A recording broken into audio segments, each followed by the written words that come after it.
وقت کی قدر کرے۔ یہ ایک حقیقت ہے کہ وقت ایک انمول اور بے انتہا قیمتی چیز ہے۔ وقت کی اہمیت سے کوئی بھی شخص انکار نہیں کر سکتا۔ یہ ایک قیمتی متاع ہے اور اس کی ضرورت زندگی کے ہر شعبے میں ہے، اور موجودہ دور میں جبکہ ہر شخص افراتفری کا شکار ہے اور جلد سے جلد اپنے کام نپٹانے کے چکر میں ہے، ایسی صورت میں وقت کی قدر بہت بڑھ جاتی ہے۔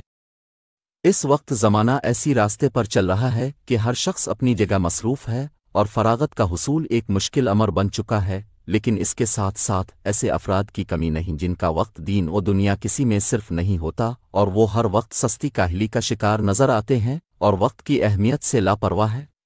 ایسے لوگوں کو خود وقت ہی نصیحت کرتا ہے، یعنی یہ لوگ جب زندگی کا بڑا حصہ گزار چکے ہوتے ہیں اور پھر کسی وقت اپنے گزرے ہوئے لمحات کا احتساب کرتے ہیں تو سمجھ میں آتا ہے کہ وہ کیسی اہم اور مفید چیز ضائع کر چکے ہیں، جبکہ وہ لوگ جنہوں نے اس وقت کی قدر و قیمت کا خیال کرتے ہوئے اسے بہتر طریقے سے اعلیٰ مقصد کے لیے صرف کیا ہوتا ہے وہ خوش ہوتے ہیں اور اپنی پر مطمئن نظر آتے ہیں۔ ایسی صورتحال میں فائدہ اٹھانے کی کوشش کریں۔ وقت کی اہمیت پر حضرت محمد کا یہ فرمان مبارک کافی ہے جو عمرو بن میمون سے روایت ہے کہ رسول کریم نے ایک شخص کو نصیحت کرتے ہوئے ارشاد فرمایا، ترجمہ: 5 چیزوں کو 5 چیزوں سے قبل غنیمت جانو، اپنی جوانی کو اپنے بڑھاپے سے پہلے، اور اپنی صحت کو اپنی بیماری سے پہلے، اور دولت مندی کو غربت سے پہلے، اور اپنی فراغت کو اپنی مشغولیت سے پہلے، اور اپنی زندگی کو اپنی موت سے پہلے۔ یہ حدیث مبارکہ علم وعمل، عبادت و رازت بلکہ دنیا و آخرت کے کثیر امور پر جامع ہے۔